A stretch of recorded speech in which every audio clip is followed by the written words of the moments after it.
So, Saturn. What can we find out about this beautiful planet with rings? I mean, it's got so much lore and literature about it. Well, it's got all these moons, and most of them are named after Greek gods and goddesses, including Titan. Oh, that was the start of everything, right? So, okay. Iapetus, Dione, Rhea, his wife, and he was swallowing his kids. That was Chronus, or Jupiter. It's got these inner rings, but these outer rings, and then, the outmost ring is named Inky. But think that they're created by a collision that happened, coming in and smack, and then just all kinds of debris. Could have been what was left of Tiamat, but it's left this icy crystals and glass everywhere. Well, they've got a ring. Well, so does Neptune. You know, Neptune is Inky's planet, and he had his crown taken away. Wait, those halos, yeah. And Uranus, that's On. On had his faded crown go away. He's on his side like he's always is. That's wow. So okay, they've got halos. He's got a halo. Jesus got a halo. Oh, what does he do? Well, Chronos eats his own kids, remember? And then he doesn't eat Zeus, and it's got this whole devil worshiping stuff to go with it. Oh, the top of it's got the crown, and there's a electrical storm. There's just all kinds of satanic worship. But that's the Star of David, though. Well, yeah, and then they've got there's a Nana symbol in the center of it, and well, there's a Nana herself inside of one of the center of the pentagrams. That's weird. Oh, don't freak out, guys. That's just Pan. Oh, yeah, but Malcolm, that's just okay. It all goes back to these Sumerians way back, Shamash, and they have this sign, the symbol of Saturn, this ringed planet. And what more about these rings? Well, they get disturbances, and they've even named little names after them. They've known about them since way back when we could first just get there, and they seem to zip the little lines together. You can see it pulls one side over the next, almost like changes the lane of traffic, like the HOV lane if y'all have them in town. These clouds here are actually as tall as half the world. Yeah, each of these things go around. They keep disturbing these rings, but they get the rings back in order, and they end up being this uniform thing that looks like a record with different songs on it and stuff. Earth is so small compared to this. There's Earth. There's its moon. They're off the ring. They caught it in a shot, but these things go around zipping and keeping this together. Well, Inky used to keep the upper waters separated from the lower waters, and he's the outer ring of this thing that's there. Cassini says there's structure to these, that it's almost like a record. There's all these disturbances you can find, and there's a lot of them. I mean, there's a lot of them. And it just gets to be quite a bit. They say that these eruptions of gas were able to create these things, and there's these guys that have these weird ideas that that orange blob down there is one of these controlling things, and that bottom right hand corner is that line that's a vehicle that's emitting gas in the Inky division. Like space guys are going around and emitting gas out into the thing that, into the ring that gives you its ring effect. It just seems just all too much, but to add to it, they've got a Death Star looking moon that goes around it, and I mean, it really does look like the Death Star. And it's got this seam that goes around the middle of it, just like the other one, but it's 50 miles tall, and it looks like you just perfectly put two cups together and two coconuts. It's a Death Star. It looks just like it. I mean, it's just amazing. It's supposedly sending out these radio waves, these songs that were out, and it's controlling your mind. It's got this hex on top of it of electricity that's all jing jing jing. It's got something that's just gets to start adding up to be far too much, and there's all this symbolism that's attached to it that you just start to see everywhere, and most of it leads kind of this way, and there's the all-seeing eye right there. Do you want to tell these guys about it? I don't know. Look behind them. There's six. There. I bet there's another six out to the right there. That you can't tell them about it. So, well, yeah. They'd probably be like, "That's all I need right now. You and your little devil people from Saturn making some kind of DJ sounds kicking you. No, yeah, exactly. You know, that reminds me, when I was a kid in Halloween, we had this sounds. It was called the cube, and it made this so sounds off these cubes, like the cube that they walk around at the mosque, at the temple itself. They circle around it. It's just like Saturn. That's amazing. You can fold a cube out to make a cross. A cube is the center of a Saturn thing. So look at all this symbolism, and it's just everywhere, everywhere. Once you start to see it, it just ends up being everywhere you look. There's Ethernet, SOS. I mean, look at your browser right now, Firefox and the Internet Explorer. And wow, I mean, just it's everywhere. It's just in your face. You know, that from Bexhamat, the black cube we were looking at, they put them on the forehead of the priest. This winking eye effect of Saturn, where it's the all-seeing eye, where here it is going through its winking eye effects. The all-knowing and all-seeing eye, the eye from Isis, from Egypt. Here it is in some of its forms they show. The bottom right-hand corner is the slit that's like Inanna's eyes, whenever they show you that, to show you symbolism. This is actually an old Tropa stone that actually has the dimensions of 10 Earths wide on it, 7 Earths wide on the edge. It says Inky up here, where it's got the outside rim, and the first song is Inky. The rings look totally different than what they do, but you know, maybe that's some type of odd impersonation. They took this though, and they drew all over the top of all the rings, so it looks terrible. You know, what more can we get out of this? You know, these rings. Well, here's one thing: when you get down close to the planet, all these swirls that are around on it apparently are supposed to represent all the galaxies. And what? Yeah, you look where they stick up out of the clouds, and it looks like a perfect little galaxy. Each one of these is not quite the size of Earth, but they're supposed to be representatives of some of the galaxies. I mean, it's almost just too much to fathom to put all together, but you know, it does have a hexagon storm on top, and it's just amazing what we can put together. Invoke Tolkien or anything here on this, but this outer ring that can only be exposed with infrared is like the ring that only shows its secrets whenever it's on fire. One ring to rule them all. And the size of this ring is just huge. From our vantage point, it would be twice as wide as the moon, even though it's this far away. You can look at the size of this cloud and the diameter it is on the outside of it. It's just incredibly huge. When we first got pictures back of Iapetus, it just seemed weird. One side of it seems to be black, and one side of it seems to be white. And they even said it was black as asphalt and white as snow. Here it looks like one side of it's even missing. But the weird thing, after a few pictures they found, is the ridge around the middle of it. I don't know if you can quite see it in this picture, but this ridge that runs around the side of it, it's an equatorial wall right in the center. Ironically, we have these beads we find all over the world, that little golf balls with these seams around them. A few of them even have this pitting spot, and they say it's something naturally that happened, that people didn't build them because they're millions of years old. Look at this hex crater right there. It's actually a hex crater. It doesn't make any sense. Here's that wall. I mean, it's literally like a seam. Like it says here, it bisects the place and cuts it through. So, but and NASA just mentions it like it's ice. Why placed the Saturn monolith on Iapetus?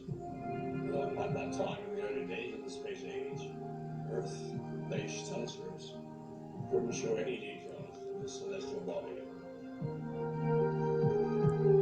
And if y'all don't recognize him, that's the man that wrote 2010 Space Odyssey.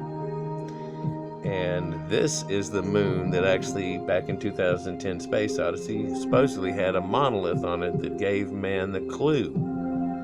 And whenever you look at all these pictures, there is one picture that shows something odd. This is a particularly exciting moment for fans of 2001, or Space Odyssey, because that's where the lone astronaut, Dave Bowman, discovers the Saturn monolith, which turns out to be a gateway to the stars.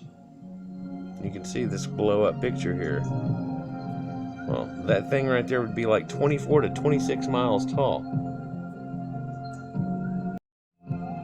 Striking similarities there are between this object and the Death Star.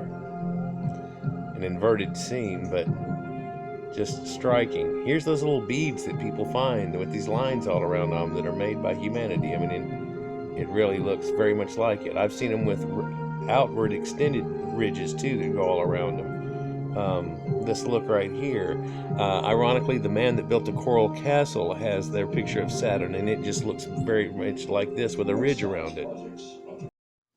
Yeah, here's a little video component of that coral castle that was built. I mean, it's got the sun and the moon and the star Ramfan Saturn built into it.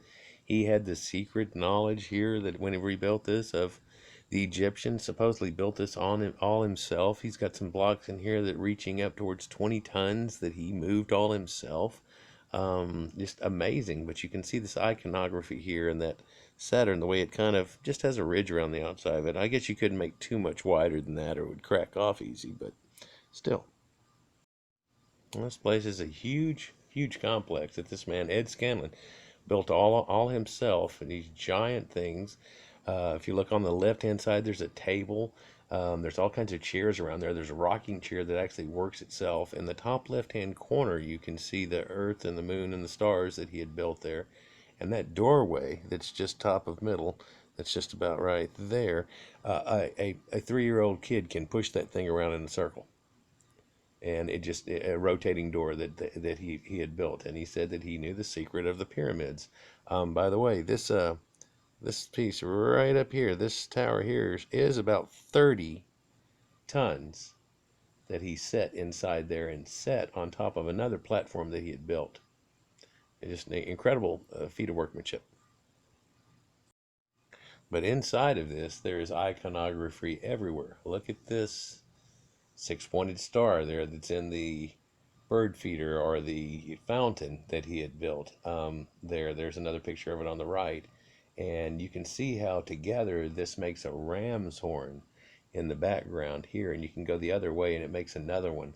It takes two things together to make it, but if you'll look, it has that curlicue effect. You do see this ram's horn just right here. There we go. It's amazing iconography. Now, he's not known to be a devil worshiper or anything like that. He's a man that has some knowledge from ancient Egypt.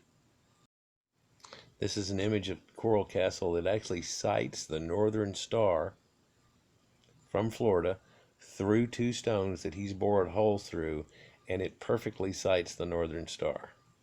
That's another thing that puts things together for people and everything. And you can see these nails that he put in there in this wire, and it actually lines up exactly where the northern star. Serious. So this place has got enough mysteries to probably wrap around it all by itself. So we're going to continue on, but this has a lot to do with Saturn right here and the crescents and everything that's going on.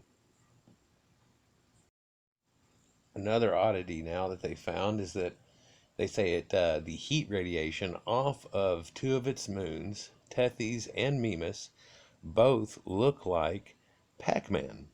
And I can see the reference. Looks like Pac-Man. It's got this strange V. I mean, a perfect V cut into it, a pyramid cut right into it. That's just odd. This right here is actually a right angle. You look at that, that's a right angle. And if we were to spin this down to where this was on the bottom, and we were to light a bright spot right here, wouldn't that look just like the Sumerian pictures and all the stuff with Inanna and all those things that go along with it too? Amazing. You know, ever since they found these hexagon patterns on this thing, they've really been investigating it more and more and more. It seems to be odd. It looked like something that was just there for a short while, and now we're realizing it's holding this perfect hex pattern on top for a long period of time. In fact, it doesn't look like it's going away anytime soon. One weird clue, you look into Ra, and Ra is speaking to Thoth, I believe, and this is in their hieroglyphics, and it says that the elders and the leaders of all were archons that were sent here, and he says, well, where do they come from? And he says they come from a vortex inside of Saturn the eye. And that glyph that shows right there has an eye above it whenever he's talking about it. There's that vortex, I'm guessing, that they was referring to. And how do they know any of this at this primordial time? You know, it was supposedly told them by the elders that live in Saturn, that they were given the ability to come down and mess with the planets by the creators, and that they came down and did their thing that was supposed to happen, and it was all part of everything. And that's the reason Ra went to unity God worship, but then they fell from it. They wanted to worship each thing because they lost their reigns. But amazing storm pattern here, guys. There are even churches that actually have stained glass iconography that shows Saturn into it. It's amazing. It shows you the Trinity, and the fact that that associates back to the Trinity that was Saturn. This is some German church. Again, this iconography just everywhere. Saturn and this ring around the planet symbol seems to be everywhere.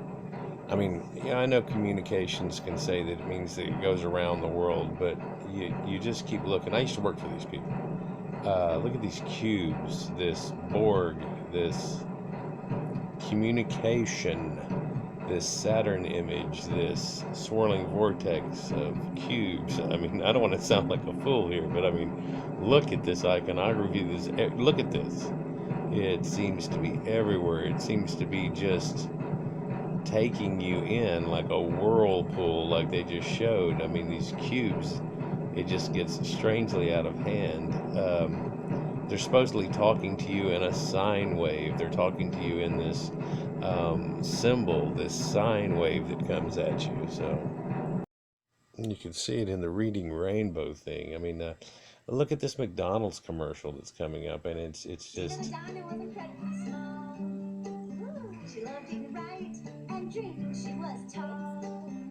She's the serpent.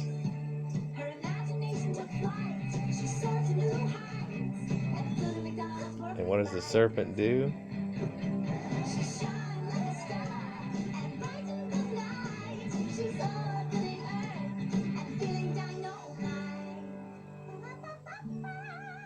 Seriously? So you look at the dollar sign, and it looks like a sine wave. It's got a crossed out line into it. What? It's a sine wave, and so above, so below, as it is above, as it is below on a sine wave. This carrier wave. Ironically, in the Carl Sagan movie, they had a carrier wave that was carrying other knowledge to it and everything. This wave that you see. There's a magic cube of Saturn, and it's basically like your phone dial, you know, your numbers, but the seal is created by tracing the numbers of the square in order across each one. What you have here is 4 and 9 and 2, and it always adds up to being 15 across, 15, 15, 15. Well, whenever you do numerology charts, you want to find a number. You can't find a number greater than 10. Everything has to be based on below that number. So what you end up doing is putting the 1 and 5 together, and you get 6. And what you have is 666 coming out of that cube there. And this is supposed to be the essence of Saturn.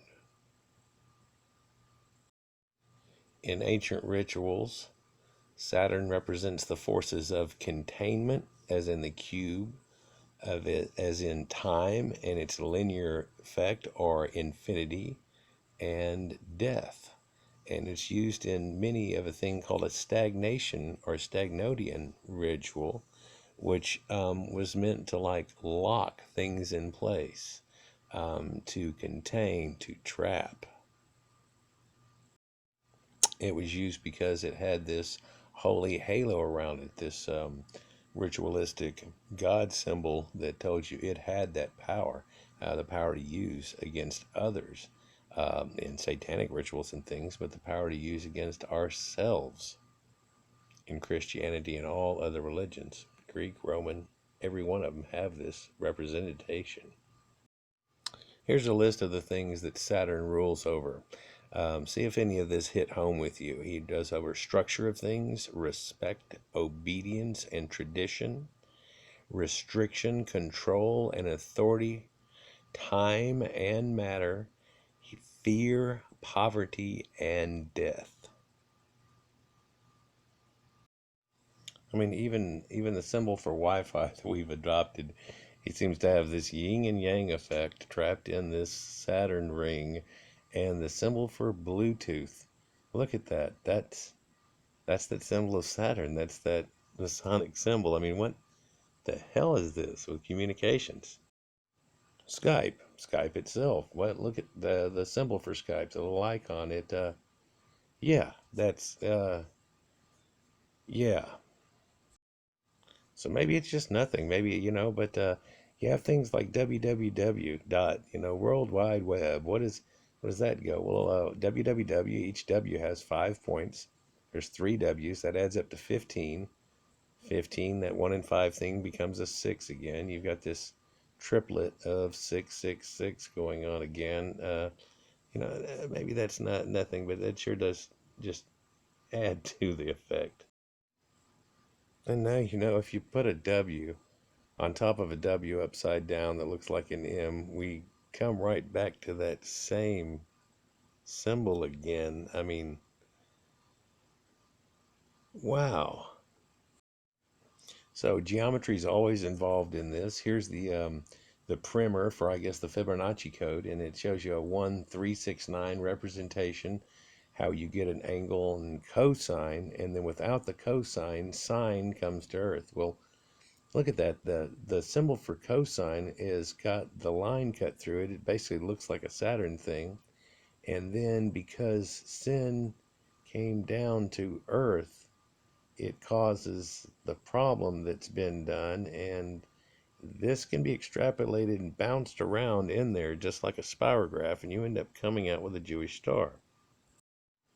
This symbol of two worlds together, two worlds crossing.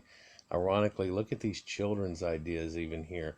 It comes out that you get the fish in the bottom right hand corner, you get the ellipse in the center of it, you get the Jewish star in the top right hand corner, you get the the actual Masonic symbol and the Saturn of Saturn, the double W ups on each other, the XX next to each other, the hex with two X's, two worlds together. Also, look at the left side. It looks like DNA, the intertwined two serpents, the dual sine wave that comes at you, two worlds together.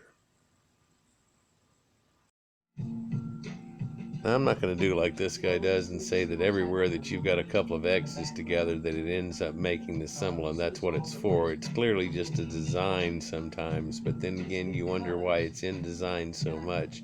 It's a structural number. It's got that that geocentric idea, that special Pythagorean theorem thing built into it.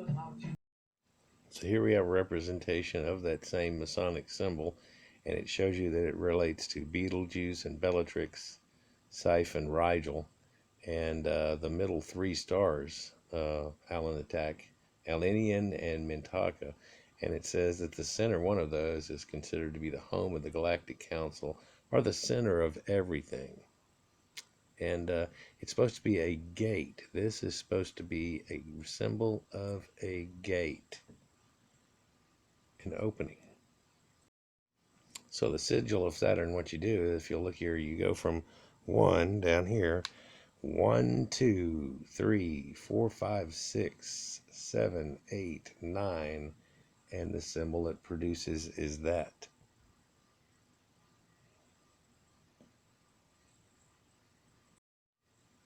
A symbol that looks remarkably like that.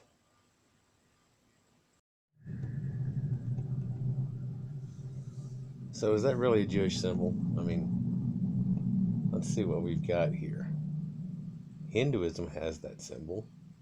You don't think it's in Hinduism? Well, a 10,000-year-old yantra hexagon shows it. Yep. The Hindu god Kali has one. Right there on his chest. It's hard to see in this picture, but right there in his chest. Yep. The Hindu god Shiva, the God of destruction and death. There it is on the left-hand side. He carries it.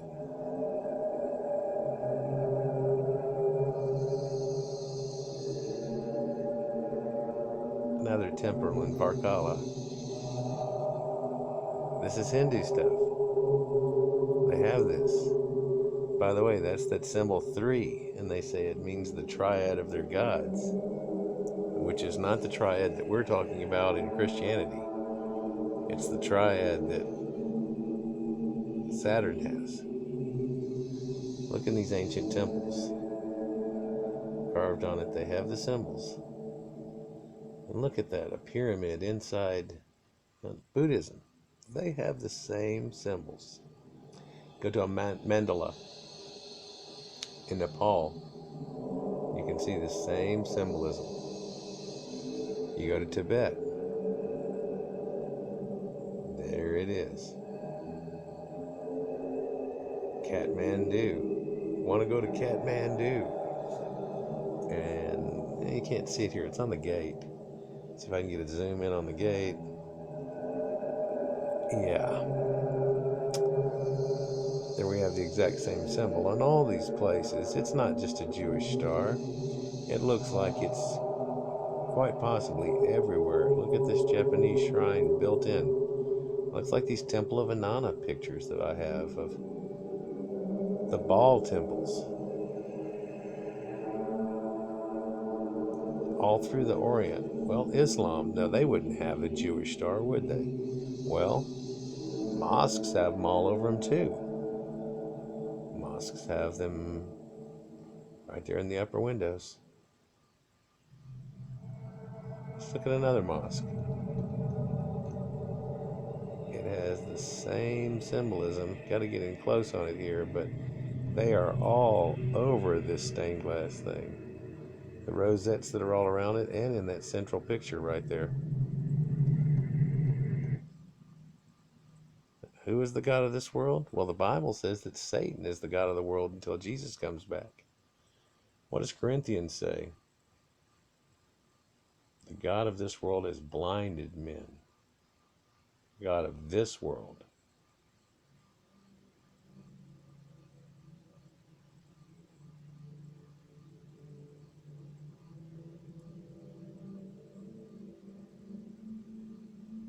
Lifted up the shrine of Moloch. You remember that whenever he comes down. Star of your god Remphan, the idols you make to worship. At Mount Sinai, who's Remphan? Well, it's the name of Kayun. That's the planet Saturn. It can be verified easily. What's the star symbol of them? That's that star right there. That's the star of Remphan. It's a sacred geometry. The odd thing is that all these people knew it had to do with Saturn. Look what Revelation says. It tells you the synagogue of Satan.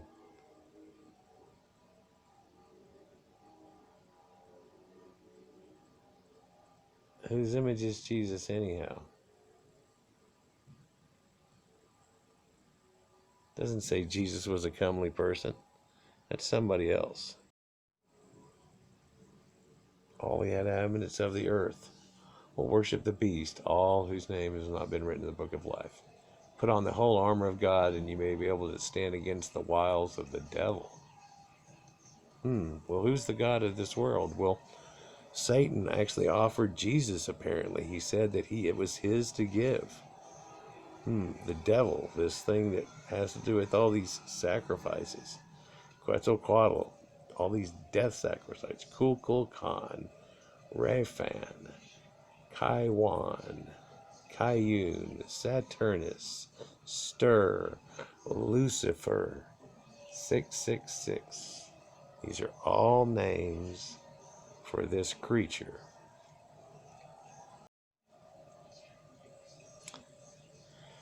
Let's look at some churches and see if we find the symbolism here. This was taken from a TV screen, so it's not that great of a shot when somebody wheeled around in there, but enhanced out, you can actually see that That's a 5-pointed star and the Jewish star, and that's actually a satanic symbol. People call that a spider, but it actually has to do with the same Masonic symbol. The bottom has to do with the upside down goat symbol. The goat of Mendez. What is that doing in a church? Why would there be a symbol that used to be for devil worshiping? I know in the Dark Ages, that's one of the things that show up. These symbols here, the sabbatical goat, so on. What in the world are they doing in a Roman Catholic church? Witchcraft stuff, the stuff they used to kill people for. Look at this. Well, let's see. The star of your god Rimfan. Huh. And that's what the Pope carries. And look, each one of these has 6 points too. So that's 3. That's 666, isn't it? There's 666 right there. 3 hexagrams in combination. Right there on that sun dial. It's not a sun, people. The Pope is the vicar of Christ. Vicar of the Son of God is Vicarus Filii Dei in Latin. Whenever you calculate the number up, Vicarus Filii Dei, it comes to 666. That's odd. So people used to think the Pope was the Antichrist, and that's where they got this from. The vicar of the false Messiah. That's what they called, whenever they at one point were really thinking that the Pope was the Antichrist. Now, he exercises all the authority of the beast on his behalf. On his behalf in Latin means vicar. So the vicar of the first beast, that'd be the vicar of the false Messiah in the Bible that they ring out, that just starting to not come out right. By the way, that hat that he had on right there is a Dagon fish hat. And on the back sides of it, it has 2 Jewish stars. Just, is it really the Church of Christ? I mean,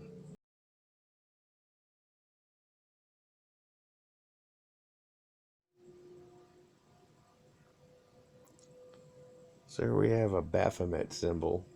Now, this was an early Christian thing that came on. It was a knowledge situation. They said it had to do with Sophia. Sophia is knowledge and wisdom. If you take Sa and Ophia together, you end up getting serpent knowledge, believe it or not. And Sophia is found in a lot of words that are from there. Phila is love. Philosophia is the love of wisdom. Philosophy is the love of wisdom. You get this hand gesture. Christ is doing it. Baphomet is doing it. It's just an ironic coincidence that keeps getting put together. Now, Baphomet's looked at as being a male and a female, an androgynous situation. It's where they believe the Christ is a he and a she put together, where you have this entity and this entity put together, and you end up with an androgynous look, much like the Hindu god that was androgynous, like this.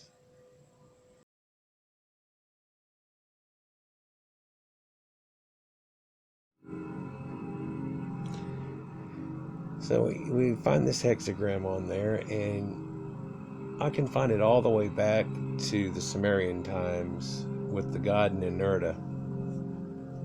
See the Sumerian cylinder seal again. We see the god Ninurta. He's known as for being Saturn, and he was the god of grain. And there's a famous cylinder seal that shows him imparting the plow to people, which we're fixing to see. Let's take a look at this, and I'll stop it on it. Here, this is the god Ninurta, and the god Ninurta is imparting the plow to people.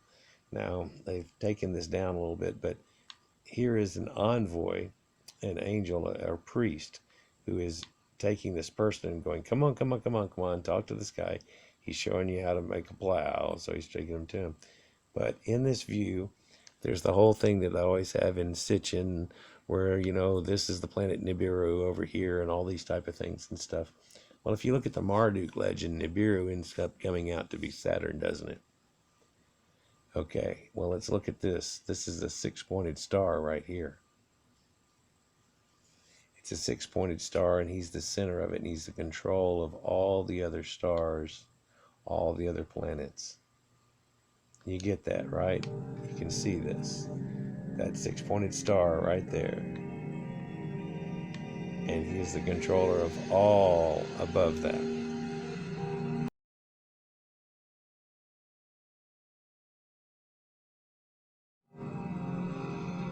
How did the ancient Sumerians know that that star would have that symbol to go with it? It's almost too uncanny that they would be able to put those two things together. It just doesn't make sense to see that symbol there with Saturn, with the god Ninurta, with what he stood for. It doesn't.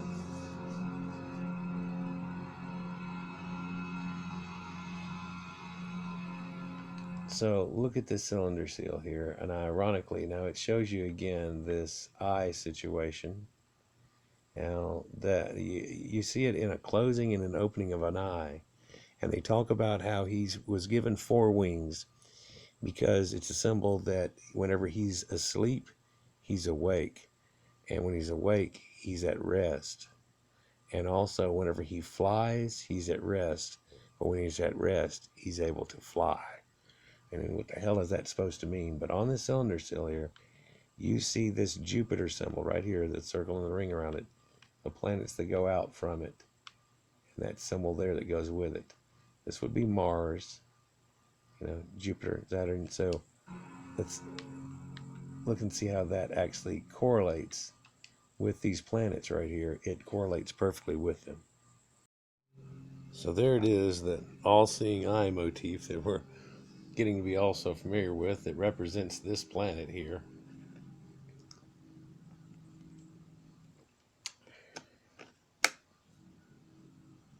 Down at the bottom of the planet, there's actually a polar vortex right down at its southern pole. And at the northern pole, look at that.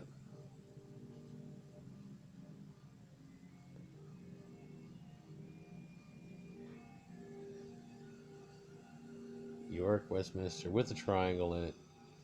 Polish church. I mean, look at the symbol. It's just everywhere. Wow, the all-seeing eye in a hex.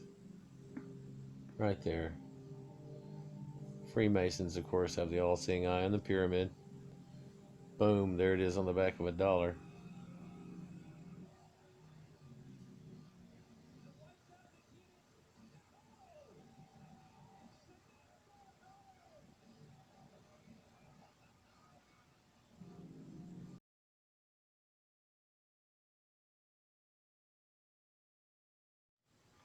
Saturn worship always involves the number 6.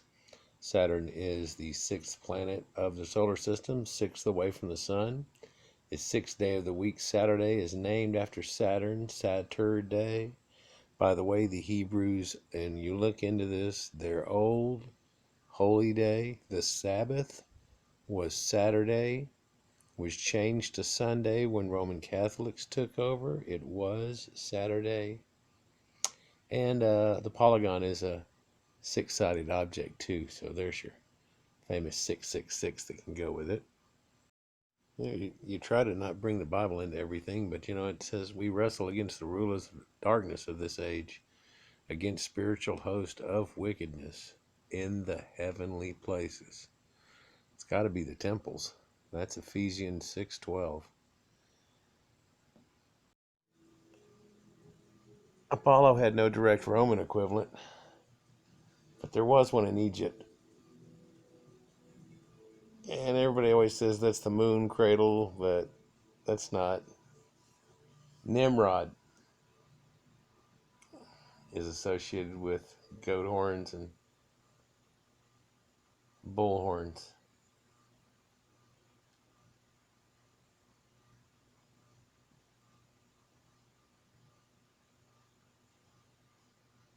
And it said that he's a Mason, so they figured that out.